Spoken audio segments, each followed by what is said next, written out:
Nicole. Thank you so much for joining me on today's episode. Hi, Jessica. Thank you so much for having me. I love podcast interviews, so I'm really happy to be here. Awesome. I'm excited. I am ready to learn. My audience is ready to learn. We got our tea, we got our coffee, we got our waters, and let's jump into this. Let's roll. So, first off, you wear a lot of hats. Yeah. You you do an awful lot. You love to travel. You have a small business. You're a twin mom. Mm-hmm. Oh my goodness. You're a wife, like all these things. Outside of your business, what brings you the most joy? I mean, everyone's going to say their kids, and they really, really do. They're two, and so they're fun. They are fun, and they are very loving little girls. But if travel is probably it. Anytime I can get somewhere, not that my kids don't bring me the most joy, but to divert from what's going to be the standard answer from a mom. Yeah. Anytime I can get somewhere that just feels different from home. For example, I'm in Northeast Ohio. If you know Ohio, so let me see. If you don't know Ohio, I'll say Cleveland. If you know Ohio, okay, I'll say Akron. If you are from Ohio and you know it well, I'm in Cuyahoga Falls. Yep. Hour from Lake Erie. Okay. Little beach town called Geneva on the Lake. 1950s feel, lake town vibe. It's the closest place I can get to that doesn't feel like home. So even a day trip, I'll do that once a year by myself with a book and, pass the kids off to someone else. But so literally any type of travel that just isn't my house. Oh, I absolutely love the Midwest. I won't say I'm from the Midwest. I grew up in Detroit. So I wasn't born there, but I did grow up there and then moved away and haven't been back since. And it was like going to high school, going to middle school, high school, college in Detroit. The only thing I could think of when I graduated was get me out of here. And now that, I'm living in the South, I miss the lakes. I miss, just the parks and all of the wildlife. And I miss the Midwest. It's amazing. I mean, I'm Ohio born and raised. I am like a mile from the Cuyahoga River. We're big kayakers. We have a huge metro park system around us. Granted, we don't get a ton of time throughout the year to use it, between summer and fall, and you get a little bit of spring. Let's say we get 6-7 good months, because you've got 3 or 4 of winter, and then you've got the part of winter that, it, like you thought that it left and then it came back, and that's what most of spring is. But, when it's nice, it's really, really nice, and it's affordable. And, I've always been very happy in Ohio. Yeah. I'm gonna say this, and 22-year-old me would scream at me right now, but I miss the snow. The snow is beautiful when you don't have to drive in it. That right there. I work from home. My kids haven't started school yet. I don't have to move that car if I don't want to. Yeah. So when I'm sitting looking out my window, watching other people drive through it, it's beautiful. Yeah. And it's funny because people up north say, oh, well, the snow, you've got to plow it. You guys have salt. Yep. You have the equipment to move it. Down here, we don't have any of that. They put down something they call brine, which does not do anything. And people don't know how to drive in it. Those people that are from the north, they've been down here so long, they've forgotten how to drive in it. And it's a disaster when the snow comes down here. So everything, like the McDonald's shuts down. We get a kick out of it watching you all freak out. We do. We make fun of you a lot. We got a lot of memes for you. Yeah. Well, when I first moved down here, I'm like, people would stop me and they'd say, it's cold outside. Why don't you have on a coat? And I thought I was broken. I said, I don't feel cold. And they said, I'm like, look, I used to walk to school in snow, like snow. They will close the schools. They will. I don't think we get the snow like we used to. I really don't. I feel like we get less snow. now than we did when Interesting. I was growing up. Wow. Wow. Yeah, Yeah. because I would rather look at snow than mud. I Yes. don't like the mud, gray slush. I don't like that. I don't like winter without snow because it's just Right. yucky. Everything's dead, and I'd Hmm. rather the snow cover it all up so I don't have to look at Yeah. it. Yep. But I don't feel like we get as much snow as we used to. I really don't. Yeah. We'll see Yeah. what this Yeah. winter has in store. Well, they said it's going to be cooler or colder down here than normal. So I would like to see a bit of snow, but like you said, I work from home, so Yeah, I'm driving it. I don't, yeah. Throw whatever you want at me. I'm looking at it out my window if I don't want to be out in it. So we're right. good. Exactly. Exactly. So you are into bookkeeping. That is your business. Yeah.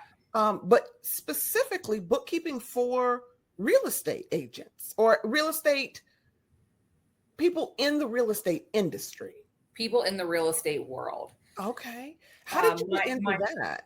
Okay. So my first job out of college was with a company that owned and managed retail real estate properties. Think your large shopping centers. You've got a Kohl's and a Ross and a Barnes and Nobles and a Sally Beauty and that kind of outdoor walkable shopping center. And Mhm. I managed the financials for 25 of those properties. And I did that for a good 5 years. Wow. Um, but I really, really liked my coworkers. I worked with a really fun group of people, but I wanted to learn sales. Mhm. And so I found a company that was selling property management and accounting software to commercial real estate companies. So I went and did that for 2 years. And that was fabulous because it was sales, but it was very much consulting. I had to ask these companies, how they did everything. I Mhm. had to understand every aspect of their operations to talk about what tech solutions would work for them. Mhm. And so then I wanted to be even more self-employed. And the next level of self-employment that I saw was something like a real estate agent, or because I was a numbers gal, I Mhm. went for mortgage loan officer, which isn't total self-employment, but it's pretty darn close. Yeah. It's Oh pretty yeah. darn close. Yeah. Um, you're pretty much doing your own thing every day as long as you're bringing in loans. They really don't care what you're doing. Mhm. Um, and I was enjoying that too. And what I liked about that was I own a couple of rentals and I want to build that and I want to understand how the loans worked. I would get asked questions by my loan officer. I'd get all kinds of annoyed with him. I didn't understand why they were asking these questions. I didn't understand how they were determining whether or not I would qualify for a loan. And so I said, well, I'll just go do what they do for a little bit and I'll go figure that out. Mhm. And so I did. That's what I did for 2 years. And then I had my twins. And it's a very phone heavy job. And when you are quite literally infant in each arm, you can't pick up the phone. And so I decided to dust off my accounting degree, Mhm. put that hat back on, and start the bookkeeping business. Oh, I love that. I love the ingenuity, the thought process behind how do things work and deciding that you were going to immerse yourself in it Yeah. to better understand it so that you can then find ways to make it work for yourself. Thank you. And yeah, it was a couple reasons. One, my experience was in commercial real estate. My passion was more in the residential side. Mhm. But I now have a really well-rounded view of the entire real estate world. So I can help folks in the commercial space. I can help folks in the residential space. I Mhm. understand what lenders and agents are going through because I was one or worked super closely with them. So I can help them out. If you're a title company, I get what you do. I understand what you do. If you're an inspector, if you're a real estate appraiser, I know what y'all do. Mhm. And so having touched just about every aspect of real estate, it was very, very easy to choose what my focus was going to be. Now, Mhm. that being said, that's not what the majority of my clients are. I'd say maybe a third are real estate, Okay. and the other 2/3 are just all over the spectrum. Nice. And so the other niche, so to speak, that I'm finding a lot of enjoyment in is simply the solopreneur or the micro business, the one man, one woman shows who are wearing all the hats and, you know, getting to take that one little hat off for them. I enjoy very much. I like that because I preach that. I preach, you know, the idea that when you are well-rounded, when you understand a topic or a subject or an industry all the way around, it makes you a better candidate for helping other people.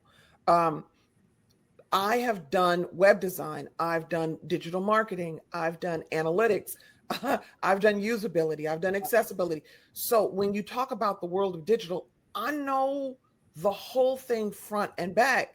Even though I focus on one specific point, I'm able to speak to all the other areas if someone comes to me needing assistance. And it sounds like you can do the same.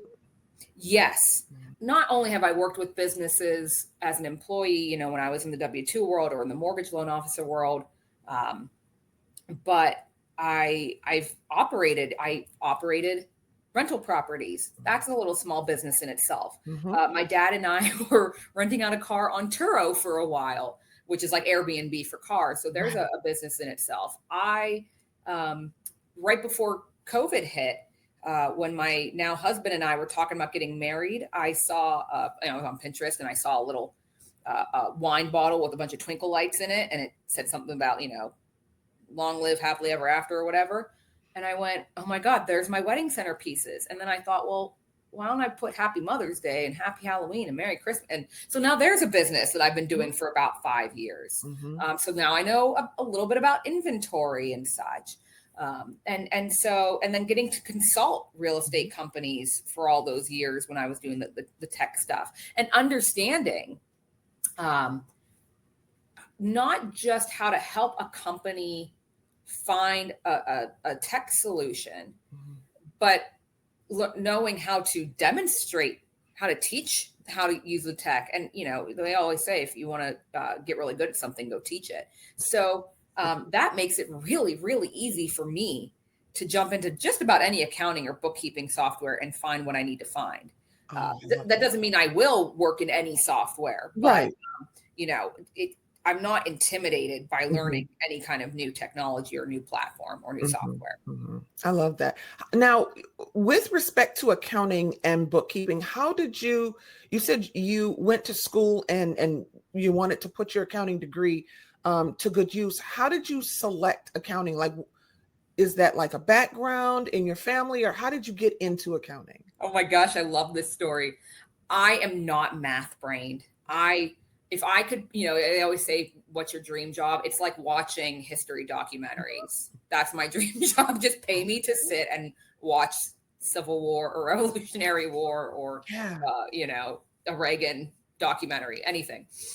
I'm a history junkie. That runs in my family. Okay. But that doesn't pay very well. I was very dead set on being an English teacher. I'm a strong writer. I'm a strong communicator. And I really, you know, other than being like the next J.K. Rowling, I didn't really see how to make any money with that either, except for going into teaching. So I start college and I get to my junior year or so, and I'm talking to an advisor about student teaching. And they're like, you're going to have to do A, B, and C. And I went, oh my God, I don't want to do any of those things. I don't think I want to teach. Crap.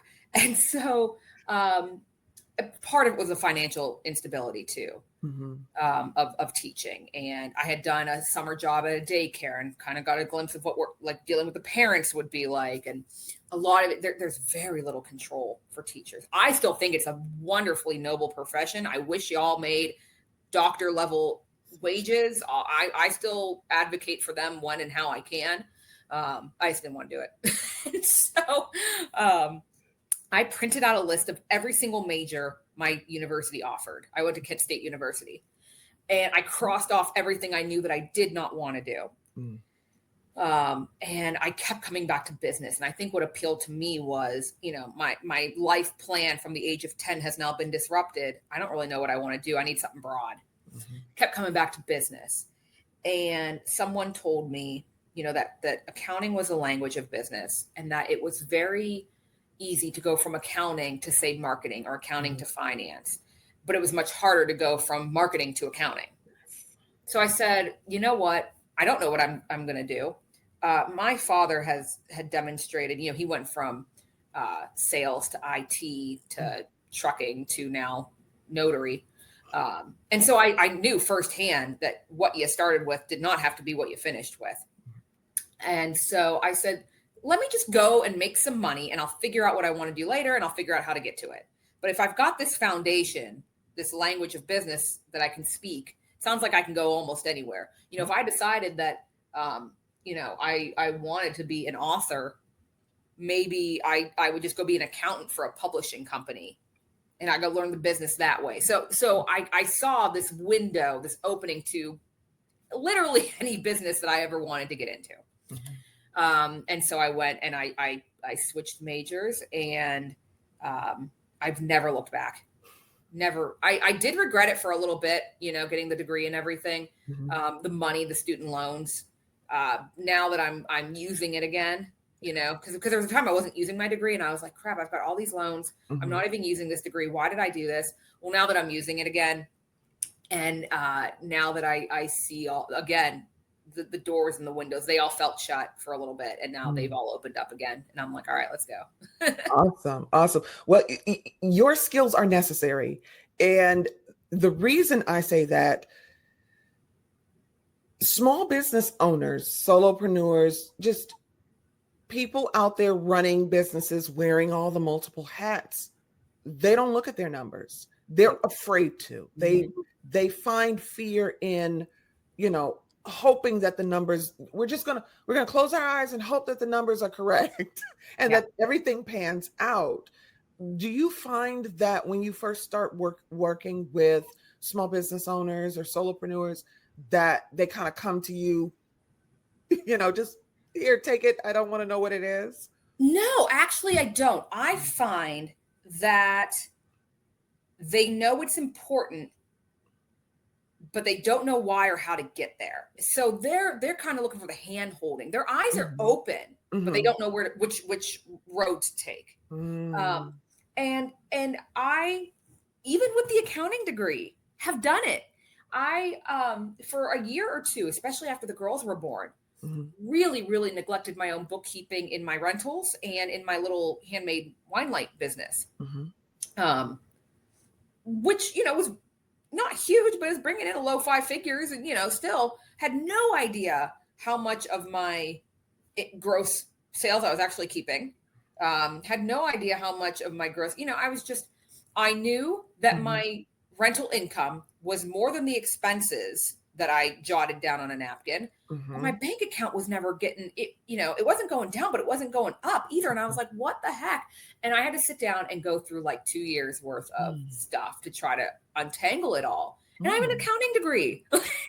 So, it's the dentist who gets a cavity. Right. It's the doctor who, puts on 10 or 15 pounds, just because we got the knowledge, right? When you're so busy taking care of that for other people, you can neglect your own. You absolutely can. And so going through that was so humbling, and it really, I think, helped put me in a position to say, listen, I've been there. Don't feel bad. Right. You're not supposed to know how to do this. If you're the bakery owner, you know how to bake pies. You don't have a finance degree or an accounting degree. You're not supposed to know how to do this. Now, you're supposed to learn it to an extent that you can speak to me intelligently about it, which I'm happy to help with. But, it's something that you need to figure out how to get it done. If you're not going to do it, you need to find the right person who's going to handle that for you, or you have to go learn it yourself. But you're not necessarily supposed to have, I opened a business. Now I know accounting. No, you either have to go learn it or go find someone who does know it. And that information is so easily available to us now, but because it's so easily available, because it is everywhere, it is hard to know what resource to utilize. What's the one that's going to convey it in a way that you understand, one that's going to be accurate, one that's reputable. And so, it's not easy. It's not rocket science, and it's there and it's doable if you want to DIY it, but it's not easy. Yeah. And if it's not how your brain is naturally inclined to think, that'll put another wall up for you too.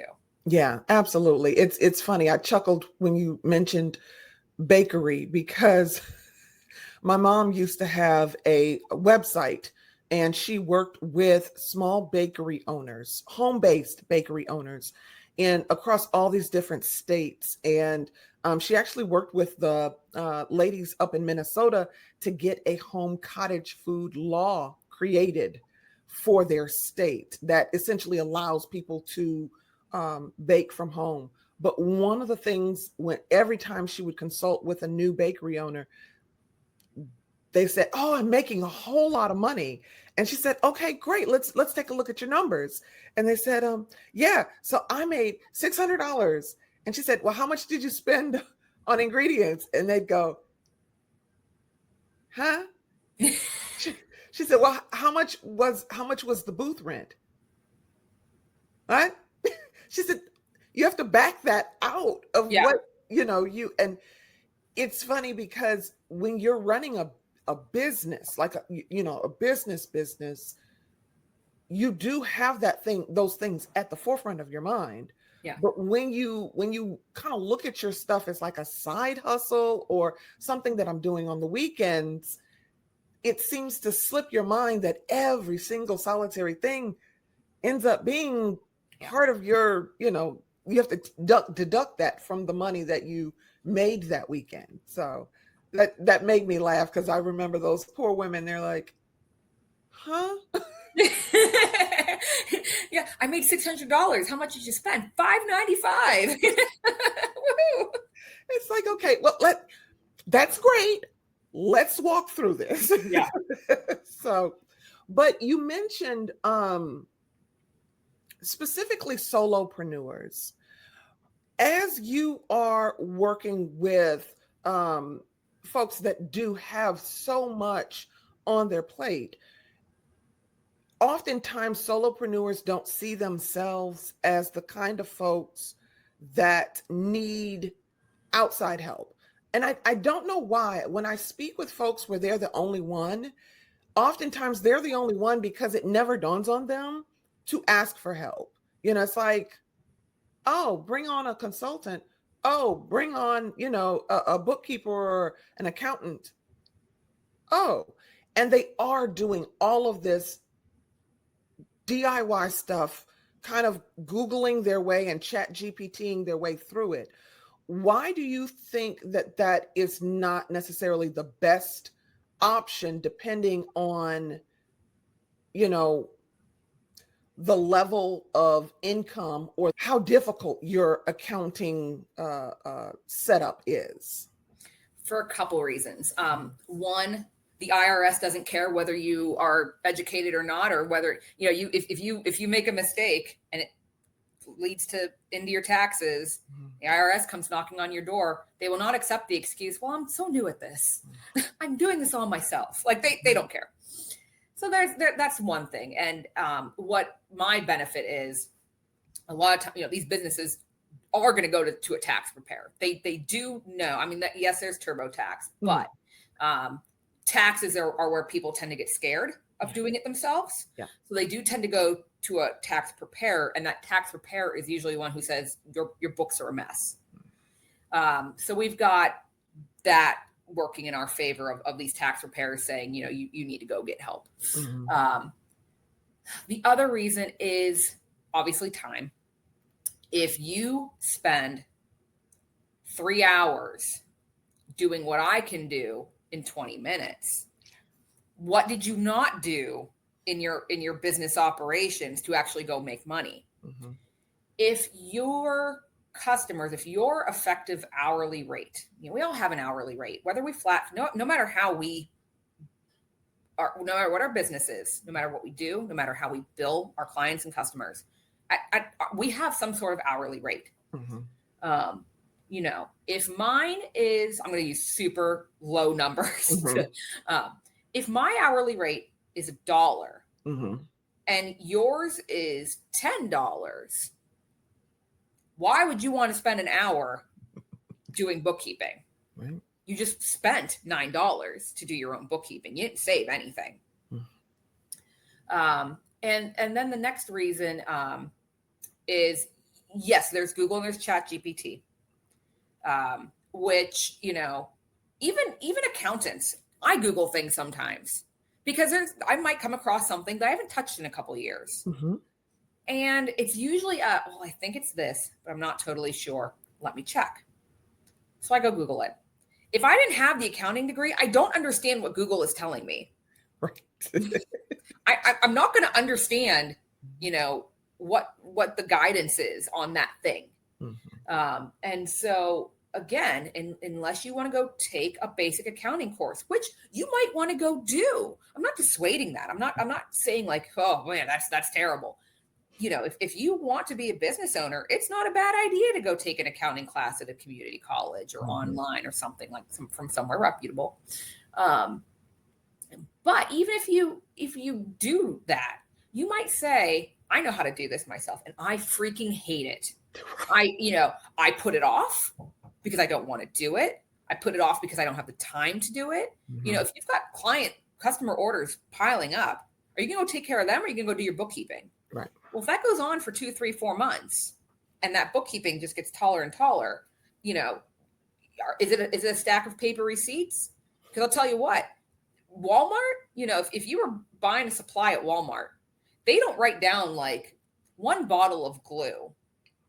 It's like 1 GV2649. Like you have no idea what the heck you bought. Mm-hmm. For me, a week later.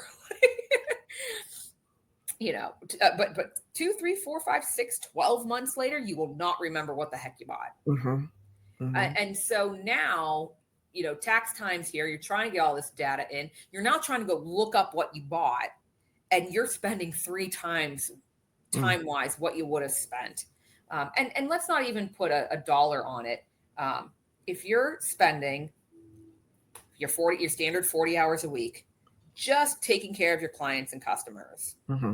Do you want to spend another 2 or 3 or 10 or 15 a month doing your bookkeeping, or you want to go play with your kids? Do you want to go walk your dog? Do you want to go roller skate or read or mm-hmm. travel or whatever the heck it is that you do outside of your business? Yeah.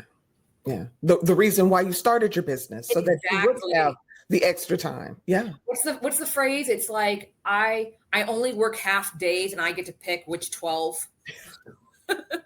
Yep. You know? Exactly. It's interesting. I once heard somebody say you don't want to jump over a dollar to pick up a dime. Yep. And when you don't ask for help, that's exactly what you're doing. Yes. Now I will say, even as an accountant with an accounting degree, while I was in the W-2 world, while I was in the sales world, while I was in the mortgages world, you know, you're talking a 10-year span. Yeah. And technology advanced quite a bit from 2015 is when I graduated college to mm-hmm. now 2025.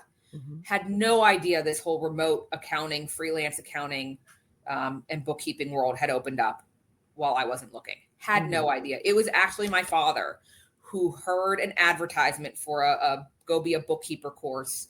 Yeah. And said, why don't you go be a bookkeeper? And I was like, no. I said it because I had just gone through being a mortgage loan officer. And the thing about mortgages is when Charlie and Jane buy a house, you know, they're not going to need you again for like 5, 10, 15, 20 years. Now they might tell their friends and their family who might come to you. Mm-hmm. They might be real estate investors who are buying houses every so often. And yes, over time you'll build something, mm-hmm. but it was exhausting. The constant, never ending trying to find these clients. I did not realize that in the bookkeeping and accounting world, once you find a client, they're going to stay with you for years if you do your job well. Mm-hmm. And so, but I was like, I'm not going to do that. No way. Because if I'm going to go back to accounting, I'll let someone give me the work. I'm exhausted. Yeah. Then I mean, like a week later, 2 weeks later, something crazy short, you know, like karma time frame, mm-hmm.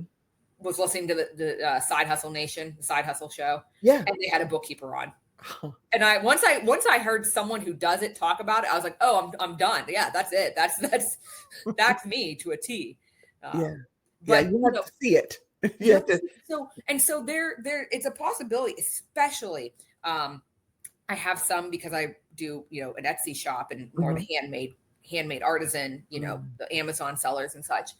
Um, when you have no business background, mhm, you may not realize that the help that you need exists. You may not realize that there are people who do this service for mhm, small businesses like yours, especially when you're really small.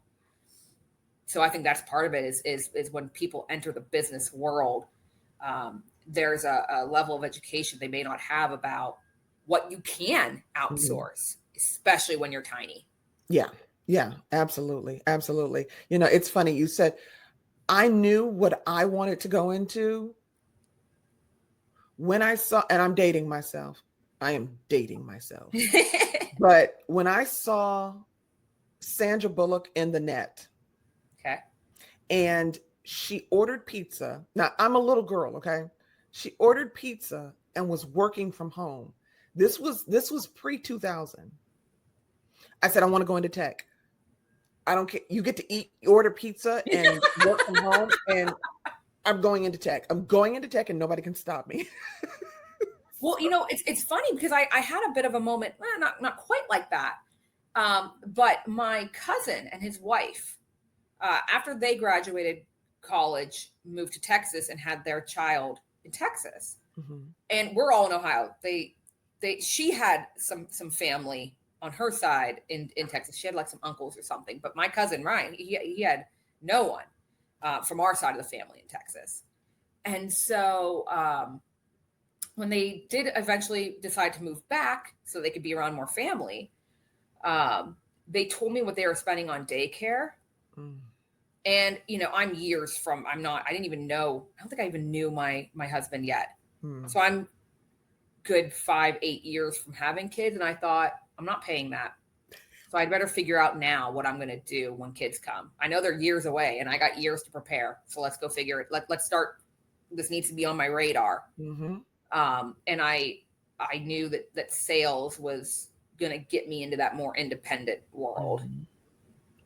Yeah, yeah. It's a game changer when you can just sit at home and do your work, and go to the bathroom in peace, and have a sandwich in peace, and Well, get and some for water in me, peace. my first taste of it was, of course, COVID. Yeah, Um, yeah.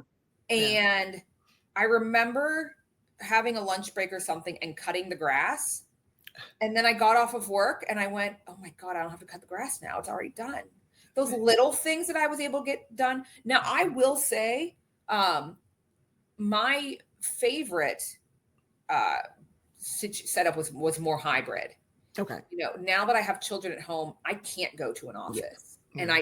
I miss it. I miss the water cooler talk. Mm-hmm. I miss getting up and getting dressed, and maybe grabbing a scone on my way, Yeah. or those little things. I miss mostly the social aspects of it. Hmm. Hmm. And so I would very much like to join a co-working space. Yeah. But again, I'd rather save the childcare money right now. And so Amen to that. Yeah. when my kids start school, I'd love, because when I was a mortgage loan officer, my office was 6 minutes from the house, so no commute. I would roll in around 10 after walking my dog and having my breakfast or reading or whatever I wanted to do, because I was lovely, my lovely child-free life was so full of freedom. But roll in around 10, knock some stuff out, roll out around 2 or 3, Mm-hmm. go spend more time with the dog or do the dishes, make dinner, whatever I want to go do. And then I'd pop open the laptop at the end of the night, and do some of the more mindless, busy work, like the data entry stuff, while I was watching the West Wing or whatever I wanted to watch, Gilmore Girls. and that was a really, really nice balance of the flexibility while also having a little bit of the structure that an office provided. So I'm a huge fan of the hybrid model. I'll tell you what, though, I'll never, ever commute more than like 10, 15 minutes ever again in my life. I'm just not going to do it. Yeah. I said that I'm not going back. No, I'm not going back. Actually, I won't say this. I will never say that I'll never be a W-2 employee. Someone might come up to me and say, Nicole, I'll pay you $500,000 a year. I don't care what you do or when you do it. You don't have to, we got one meeting a month. Everything's remote. Here's an office. If someone might give that to me. Yeah. It's not likely. It is not likely. But I'll never say never. True. I will True. never work under someone else's conditions ever again. I Mm, might work for someone else again. I'll never work under their conditions again. Yeah. I recently walked away from corporate, so I'm still in I'm never going back. I'm never going back. No. Yeah. After being away from it long enough, there are things that I miss. Right. I miss Right. the coworkers. Mhm. You know, and when you mentioned ChatGPT and Google, yes, Mhm. we're, those of us who are I can't turn around and ask Janice a question anymore. Janice is Right. not sitting behind me. Yeah. Yeah. Exactly. And with young children, I am primarily a huge chunk of my working hours is like 9 to midnight. Yeah. So I'm not calling up folks and being like, hey, can you help? Can you jump on? I know you're sleeping right now, but can you jump on QuickBooks and show me this real quick? Yeah, So. exactly. So for those solopreneurs or small business owners that are really interested in, and they're thinking, okay, now that you put it that way, I might need a bookkeeper. How do they know when it's time? First off, the fact that they're thinking it's time is probably indicating that it's time because a couple things are happening. They are either too busy with the client and customer work and the bookkeeping is getting neglected, or they are so confused by it and trying to use outside resources is not making it any clearer for them. So then it might be time. 3, they have the time, they have the knowledge, but they hate it and they find excuses not to do it. So those are all some signs it might be time. Okay. And or they're in a situation, like you said, where they just made a bunch of money, or a situation I was in. It's been 3 months. A lot of money has come in. My bank account, I don't know where it went because my bank account's not actually growing. So what they think is happening isn't lining up with what they're seeing happen in their accounts. Yeah. That's another huge indicator. And then, another one might be you're 6 months out from wanting to buy a house and using that business income. You have a special piece of equipment. Because I got folks in the crafty space. If you use like a laser or something, those can be 4 to 5 figures. Some of those tools, and you might you might be thinking about taking out a loan to do it. You might have to show a bank some documents, and you don't have them. You might be thinking that you want to hire an employee, and you don't know what will if you can afford it. You don't know what your numbers are going to look like after you hire that employee. So another reason people come to me is a large financial decision or pivot or something is coming up. Hopefully it's not coming up tomorrow. Hopefully you're coming to me with a good 6, 12, 18 months notice. That's a huge part of what I do is understand your goals.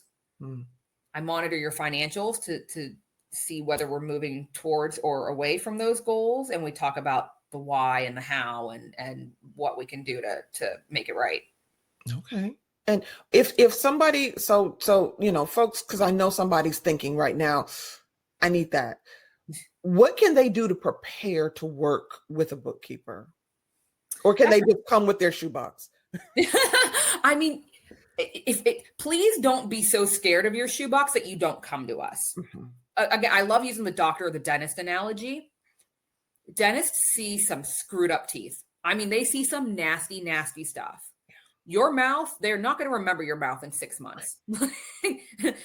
Like they're going to see 10 others who are just as bad, if not worse than yours. And just don't be afraid of the shoebox. If you can organize the shoebox, then great. If you've got that spreadsheet, great. I would say what I would try to do is try to get your financial stuff in one place for that bookkeeper if it's not already. So some bank statements, any receipts that you've saved, just try to consolidate them, and digitalize things. That's a big one. I have a lot of issues that clients have is, again, they have the paper receipts. They don't have a receipt scanner. Go spend the $50, get the receipt scanner, so that, because unless you want to go physically take that shoebox to a bookkeeper. Mhm. But the number of bookkeepers with offices, Yeah. your CPA firms, your tax firms might have a brick and mortar office for you to physically take that box of receipts to. But they're probably going to charge you a lot more for that than, because they've got more overhead. Mhm. And I'm not saying don't work with someone local if you don't want to. We can get into the whole remote, not remote. We can talk all that. Um, but the world's going digital. It makes your life easier. We Mhm. can still save those receipts, but you don't need to save them in a shoebox. Mhm. Mhm. So that's what I would say is just try to get everything in one spot Mhm. digitally somehow. Gotcha. So what is one major piece of advice that you would give small business owners, solopreneurs around their finances that would move the needle for someone? Get out of Excel. Get out of Excel right now. Mhm. Software costs are something that business owners tend to get sticky on. Mhm. And I understand it. I don't like paying for things either. However, it's when you are sticking with Excel Mhm. because you don't want to pay $30 a month for actual bookkeeping software. It's that stepping over dollars to pick up pennies Yep. scenario again. Yep. There are free solutions out there. Mhm. They're going to be more manual work, but they're at least going to be able to generate those financial reports. And they're at least going to give you, when you do finally decide to move to a bookkeeper, you don't want to do it yourself anymore. Mhm. That's easier for them to work with than an Excel file. And so I used to use Wave for my own bookkeeping. Yeah. I don't think that they're all that great. I think they're Mhm. better than Excel. They can be free if you don't mind manually typing stuff in. Well, Mhm. in Excel, you're going to be manually typing stuff in. So if you're going to manually type stuff in, either way, do it in a system that's still free, and you can run a profit and loss statement. Mhm. It's gonna take, make it all nice and clean for you. That is such great advice. And I say that because I tell people all the time, invest in your systems. Yeah. Invest in your system. That's where your investment needs to go. A lot of people, they want to spend, hundreds of thousands of dollars on a website, hundreds of thousands of dollars on a logo. No, invest in your systems to keep yourself organized and use the right tool for the right thing. Yeah. And Oh, actually, what? I can't believe it. The number one cardinal sin of bookkeeping should have popped into my head first, because this answers two of your questions, how to prepare to work with a bookkeeper and what's the number one piece of advice. This goes with the systems. The foundation of that system mhm. is a separate bank account and a separate credit card for your business. Quit commingling your crap. I do not want to see your Taco Bell receipts and your Starbucks and your groceries and your gas coming through in QuickBooks or Wave or your, whatever, your bank account. Separate it. Mhm. So, now, here's one thing. When we say a business bank account, I don't literally mean Chase Business. It could be a Chase personal account. I don't care, because, with the credit cards, the personal cards often come with like better rewards and stuff. Mhm. Um, so it doesn't have to necessarily be the label of business. It just has to be a separate account that your business stuff flows in and out of. Okay. Now that might change if you go and get like a loan, or, but Right. when you're first starting out, just a separate account, personal business, whatever, just separate from your home personal stuff. Well, Nicole, I want to thank you so much for joining me on today's episode. I know folks are going to say, Jessica, ask her. Okay, I'm going to ask her. Calm down. Where can people get in touch with you and link up and start working with you? I am big on LinkedIn. I'll send you my LinkedIn. Nicole Beitenman. I might be Nicole Heasley Beitenman. I don't remember. I think I kept my maiden name on there just in case people were looking for Nicole Heasley. Mm-hmm. But I'm big on LinkedIn. Okay. Twinledgers.com, TWINLEDGERS.com. Nicole at twinledgers.com. Nicole does not have an H in it. It's NICOLE. Awesome. And I will put all of that information in the show notes so that everybody can contact you. Again, Nicole, Thank you so much. Oh my gosh, this was wonderful. I will come back anytime you need me. And you know, always happy to jump on this kind of stuff. Perfect. Thank you.